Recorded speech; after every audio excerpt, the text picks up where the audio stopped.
আসসালামু আলাইকুম বন্ধুরা। হোয়াটসঅ্যাপ চ্যানেলটিতে আপনাদের আবারও স্বাগতম। আমার পাঠ যদি আপনাদের ভালো লেগে থাকে অবশ্যই চ্যানেলটিকে সাবস্ক্রাইব করবেন এবং লাইক, কমেন্ট, শেয়ার করে পাশে থাকবেন। আজকের পর্বের শেষে পর্বের কোন অংশটি আপনাদের সবচেয়ে বেশি ভালো লেগেছে অবশ্যই কমেন্ট করে জানাবেন। আজ শুরু করব নীলচিরকুট উপন্যাসটির পর্ব ৪। নম্রতা হাসল। চায়ের কাপে চুমুক দিতে দিতে বলল, বলদ ছিলাম না, তবে এভাবে ধরা খেয়ে যাব চিন্তাও করিনি কখনো। অন্তু শার্টের কলার ঝাঁকিয়ে কলার ঠিক করলো। ব্যস্ত হয়ে প্রশ্ন করল, তারপর কি হলো? এইবার সেই প্রেমিক পুরুষের ১৪ গোষ্ঠী উদ্ধার হয়ে গেল তোর? নম্রতা মাছি তাড়ানোর মতো হাত নেড়ে বলল, আরে ধুর, তখন উদ্ধার হলে কি আজ এই অবস্থা হয়ে আমার?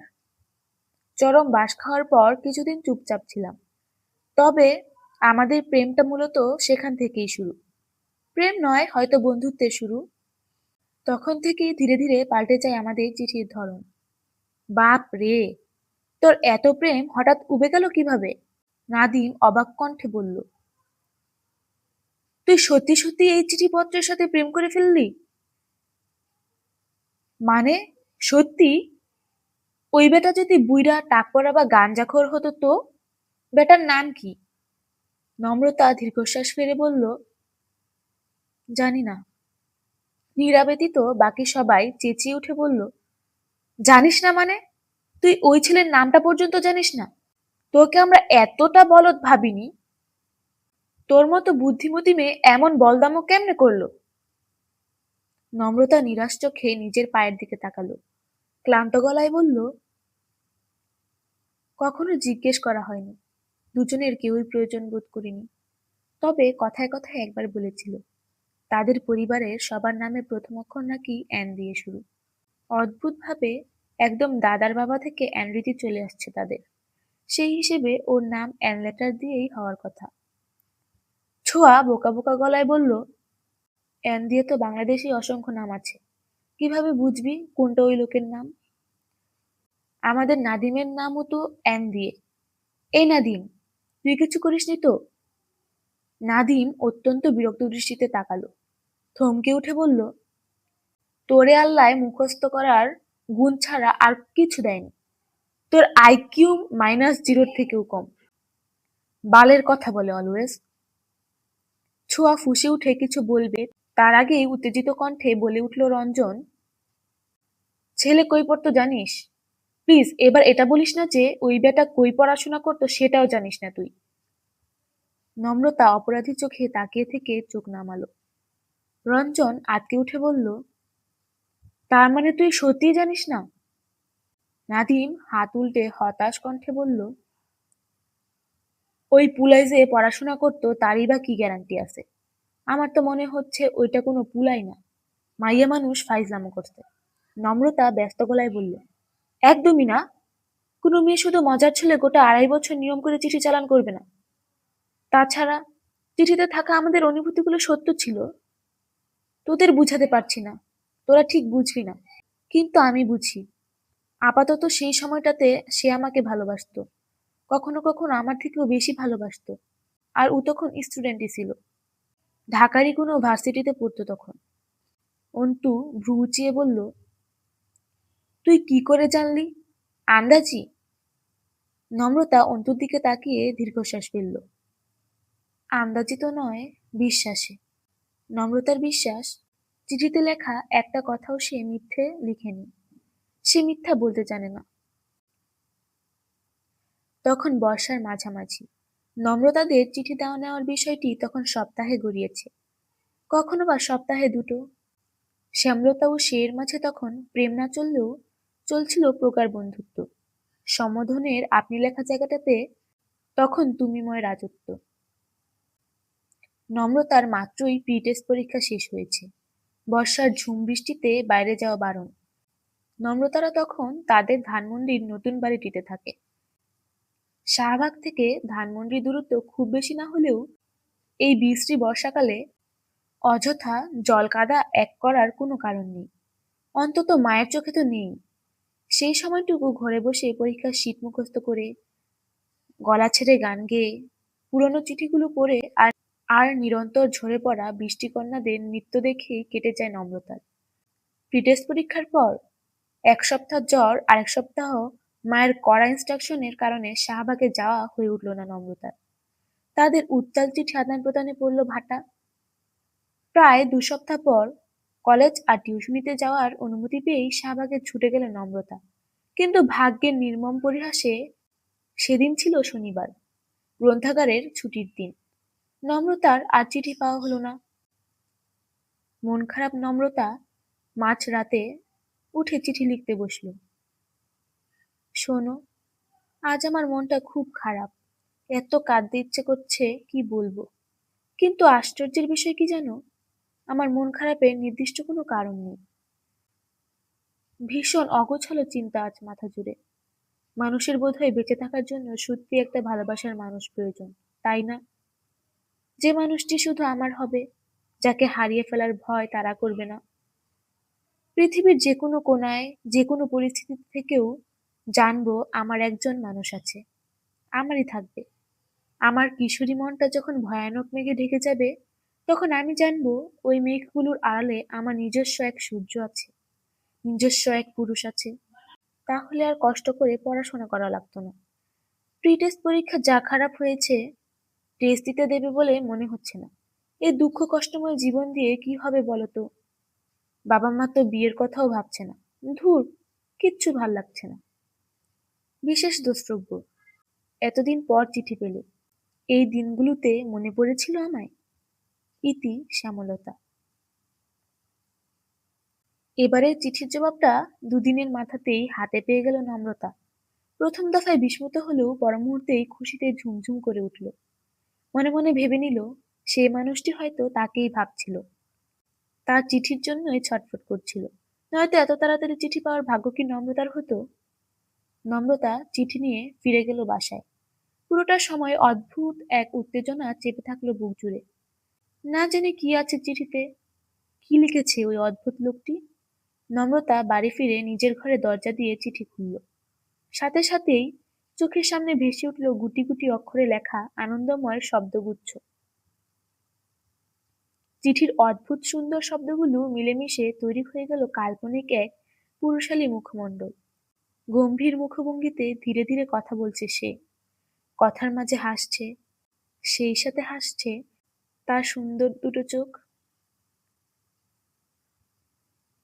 শ্যামলতা, তুমি এত পরাচর কেন বলো তো? তোমার লাস্ট চিঠিটা পড়ে কত হেসেছি কোনো ধারণা আছে তোমার? প্রথম দফায় ভাবলাম বাচ্চা মেয়েটার এত কষ্ট দূর করতে একটা নিজস্ব পুরুষ মানুষ কিনে দেওয়া যেতেই পারে, কিন্তু শেষটা পড়ে তো আমি হতভম্ব। ম্যাডাম যে পরীক্ষার ভয়ে পুরুষ মানুষ চাইছে, সে তো আমার কল্পনারও বাইরে ছিল। তবে আমি কিন্তু পড়াশোনা ফাঁকি একদম পছন্দ করি না। আমি নিজেও ভীষণ পড়াকু, তাই চাই আশেপাশের মানুষগুলো ভীষণ পড়াকু হোক। আমার ইচ্ছে কি জানো? আমার ইচ্ছে আমাদের ভার্সিটিরই টিচার হিসেবে জয়েন দেওয়া। আমার বাবার ইচ্ছাটাও ছিল তাই, কিন্তু টাকা পয়সার অভাবে বাবার ইচ্ছেটা আর পূরণ হয়ে ওঠেনি। ভাইয়েও বাবার স্বপ্নটাকে তেমন একটা গুরুত্ব দেয়নি, তাই টিচিং প্রফেশনের দিকে না ঝুঁকে নিজের ব্যবসা দাঁড় করিয়েছে। এখন আমি আর নিদ্রাই বাবার একমাত্র ভরসা। নিদ্রা কিন্তু তোমার মতোই পড়াচোর। পড়াশোনা নাকি তার মাথার উপর দিয়ে যায়। আমাকে বলে আমি নাকি রসকণহীন রোবট মানব, যার ভেতর শুধু একটাই সফটওয়্যার, পড়ো পড়ো এবং পড়ো। কিন্তু তোমার কাছে এসে ব্যাপারটা ভিন্ন। আমার পৃথিবীতে হাতে গোনা মানুষদের মাঝে তুমি একজন, যে আমার বাইরেটা নয়, ভেতরটা জানে। মস্তিষ্কের বাইরেও আমার যে একটা মন আছে, তা তোমার সাথে কথা না হলে হয়তো ঠিকঠাক প্রকাশ পেত না শ্যামলতা। এই যে তুমি পড়াশোনায় টালবাহানা করো, আমার কি মনে হয় জানো? মনে হয় তোমার সাথে এমনটাই মানায়। তোমাকে ঠিক এমনটাই হওয়া উচিত। তোমার প্রাণবন্ততার সাথে তো এমনটাই সাজে। তাই বলে পড়াশোনায় অবহেলা কিন্তু ঠিক নয়। মেয়েদের তো আরো নয়। তোমার না দেশ ঘুরে বেড়ানোর শখ, পড়াশোনা না করলে সেই দেশ ঘোরাটা কি আদৌ হয়ে উঠবে? তোমার সেই নিজস্ব পুরুষ মানুষ যে তোমায় সেই স্বাধীনতাটুকু দিবেই দিবে, তারই বা কি গ্যারান্টি আছে? তাছাড়া নিজেকে শিক্ষিত, মার্জিত, আত্মবিশ্বাসী আর স্বাবলম্বী ভাবতেও তো অন্যরকম অনুভূতি হওয়ার কথা। আমার তো হয়। তোমার স্বাবলম্বী হতে ইচ্ছে করে না? কোনো এক ঘরের কোনায় সংসারের জাঁতাকলে পিষ্ট হয়ে থাকা শ্যামলতাকে ভাবলেই তো দম বন্ধ লাগে। তোমার লাগে না? বিশেষ দ্রষ্টব্য, তোমায় মনে পড়েছে কিনা জানি না, তবে বেশ কিছুদিন যাবৎ হঠাৎই আমার ঘরের বেলি ফুলের সুবাস আসা বন্ধ হয়ে গিয়েছিল। আজ আবার আসছে। বেলি ফুলরা হয়তো জেনে গিয়েছে আজ আমার খুশি হওয়ার দিন। সেই দম বন্ধ করা শেষ লাইনগুলো পড়ে বিস্ময়ে আনন্দে কেঁদে ফেলল নম্রতা। আর সেদিন থেকেই পড়াশোনার প্রতি আলাদা দৃষ্টি তৈরি হলো তার। মাথায় খেলে গেল একটাই কথা, সত্যিই তো, পড়াশোনা করে স্বাবলম্বী না হলে কি করে চলবে তার? তার এত এত স্বপ্নগুলোকে পাখা দিতে ঠিকঠাক পড়াশোনা করা তো চাই। তাছাড়া তার সেজে পড়তে ভালোবাসে। সের ভালোবাসার জিনিসে নম্রতার এত উদাসীনতা মানায়? কখনো না। বাপ রে, এদিক বিবেচনা করলে ওই বেটাকে একটা ধন্যবাদ দেওয়া যেতেই পারে। এক চিঠিতেই তোরে ঢাবির স্টুডেন্ট বানিয়ে ছেড়ে দিল। এটা একটা কাজের কাজ হয়েছে। বেটা হিপনোটিজম ভালো পারে। গুড। অন্তুর কথায় ঘোট কাটল নম্রতার। দীর্ঘশ্বাস ফেলে হাসার চেষ্টা করল। রঞ্জন হাতে থাকা কাগজের টুকরো দিয়ে বাতাস করতে করতে বলল, বেটা বলল সে ভার্সিটির টিচার হতে চায় আর তুই মেনে নিলি? মিথ্যাও তো বলতে পারে, পারে না? নাদিম চিন্তিত কণ্ঠে বলল, পোলা সত্যি বললেও এত অল্প ইনফরমেশনে কাউকে খুঁজে পাওয়া মুশকিল। পাবলিকে পড়তো নাকি প্রাইভেটে পড়তো সেটাও তো জানিস না বাল। ঢাকাতেই তো কতগুলো ইউনিভার্সিটি। নম্রতা অবাক হয়ে বলল, মানে কি, তোরা কি ওকে খোঁজার পরিকল্পনা করছিস নাকি? নাদিম স্বাভাবিক কণ্ঠে বলল, তো খুঁজবো না? বেটায় আমগো দোস্তের ছেঁকা দিয়ে বেকা বানিয়ে দিয়ে গেল আর আমরা চুপ থাকবো? আপাতত 10-12টা ঘুষি তো তার প্রাপ্য। নমু, তুই তাকে খোঁজার চেষ্টা করিসনি কখনো? কিভাবে খুঁজবো, কোথায় খুঁজবো বুঝতেই পারিনি। নামটাও তো জানি না। আচ্ছা, ওসব বাদ, বাকি গল্পটুকু বল। প্রেমের শুরুটা? নম্রতা কিছু বলবে তার আগেই উঠে দাঁড়ালো ছোঁয়া। তাড়াহুড়ো করে বলল, মাম্মা আমাকে 9টার মধ্যে বাসায় থাকতে বলেছিল। এখন অলরেডি 9টা 20 বাজে। I have to go. Nadim খেকিয়ে উঠে বলল, তো জানা, তোর এনে বসে থাকতে কইছে কেডায়? সবসময় আজের আল আব্বা। ছোঁয়া তেজ দেখিয়ে বলল, খবরদার বাকিটা উচ্চারণ করবি না। আর কেডায় মানে কি? ভাষার কি ছিরি? তোর গার্লফ্রেন্ড তোকে সহ্য করে কিভাবে বুঝি না আমি। থার্ড ক্লাস কথাবার্তা। নাদিম গনিয়ে বলল, আল্লাহ দিলে মুখটা আমার পার্সোনাল। আমার মুখ দিয়ে আমার যেমন মন চায় তেমনি কথা কম। তোর বাপের কি? শালা ইংরেজ কোথাকার। ছোঁয়া কিছু বলতে গিয়েও থেমে গেল। রঞ্জন শার্টটা টেনে টুনে ঠিক করে উঠে দাঁড়ালো। নম্রতাদের বন্ধুমহলে রঞ্জন সব থেকে সুদর্শন পুরুষ। গৌরবর্ণ, সুঠাম দেহ, মাথা ভর্তি কোঁকড়ানো চুল, খাড়া নাকের নিচে পাতলা কালচে ঠোঁট, মুখ ভর্তি ছোট ছোট দাড়ির মেলা।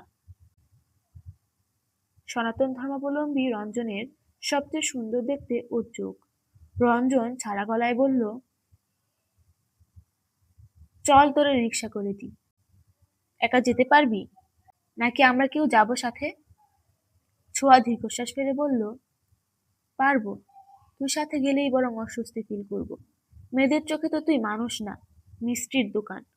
হা করে তাকিয়ে থাকে, বিরক্তিকর। রঞ্জন হাসল, আবারও বসে পড়ে বলল, তাহলে একাই যা, এখান থেকেই রিক্সা নে। অন্তু, দেখ তো রিক্সা আছে কিনা আশেপাশে। ছোঁয়া রাস্তার দিকে পা বাড়িয়েও আবার ফিরে এলো। ব্যস্ত গলায় বলল, আরে, তোদের তো একটা ইম্পর্টেন্ট কথা বলাই হয়নি। মাম্মা তাদের বুটিক হাউস থেকে ট্যুরের প্ল্যান করেছে। দে আর গোয়িং টু কক্সবাজার। তোরা কি যেতে চাস? হোটেল রেন্ট আর যাতায়াত খরচ ফ্রি।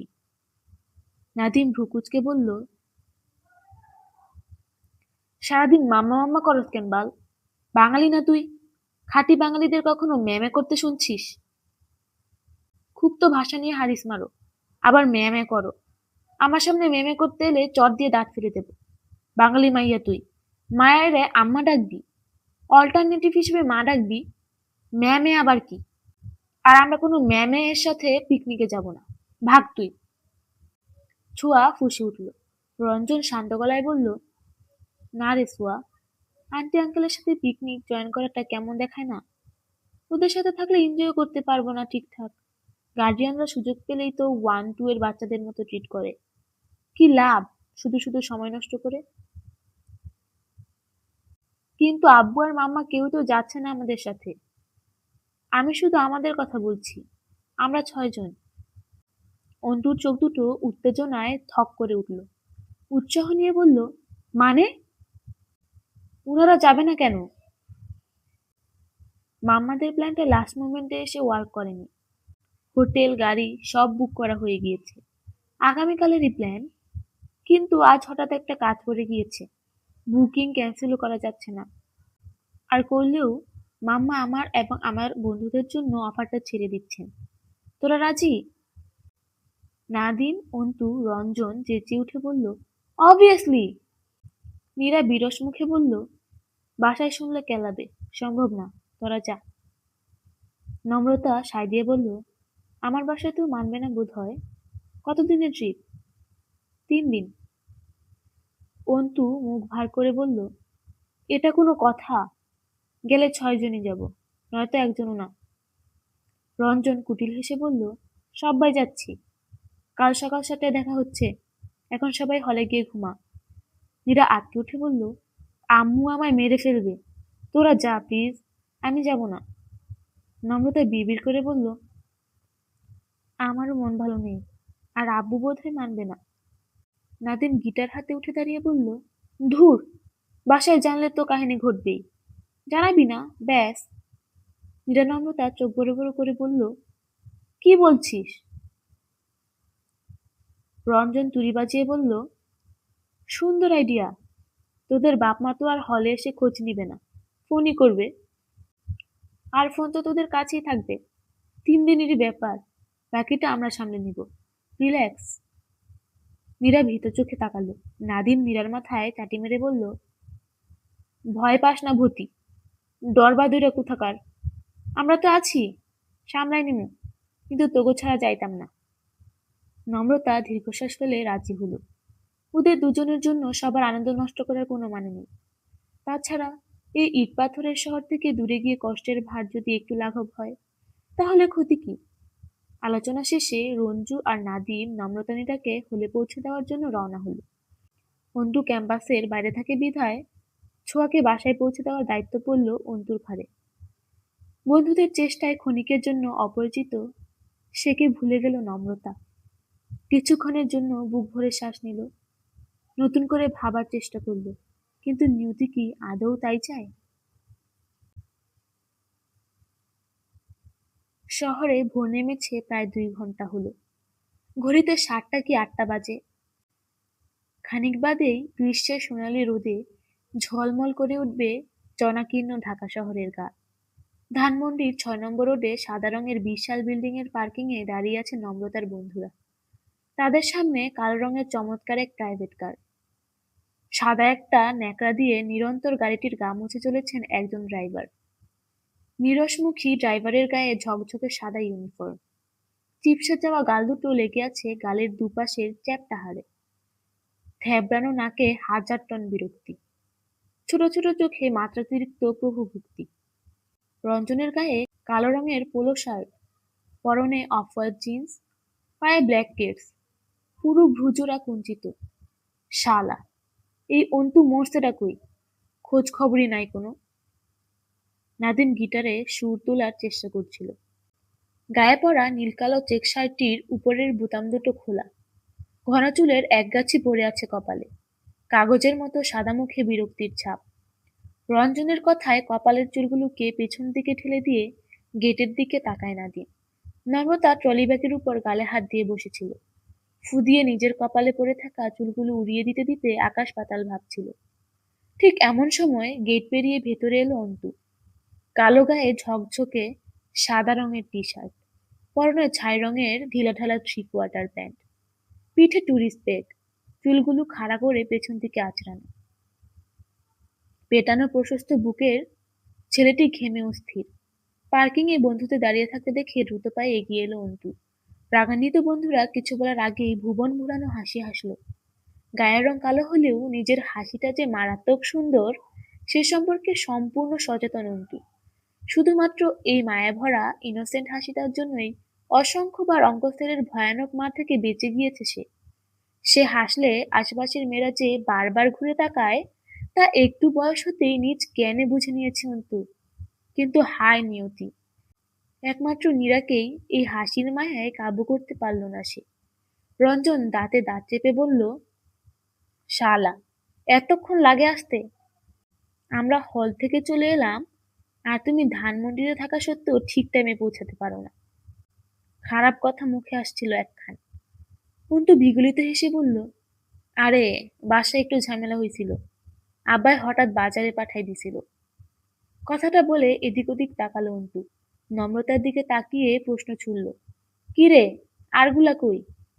নম্রতা সরু চোখে তাকালো, রু বাঁকিয়ে বলল, আরগুলো নাকি নীরা? রঞ্জন হাসল। নাদিম গিটারে রোমান্টিক টুন দেওয়ার চেষ্টা করলো। অন্তু মাথা চুলকে গরম চোখে তাকালো, কপট রাগ নিয়ে বলল, খোঁচা মারুস কেন হারামি? খালি নীরার কথা জিজ্ঞেস করবো কেন? ছোঁয়াও তো নাই। রওনা দিবি কখন?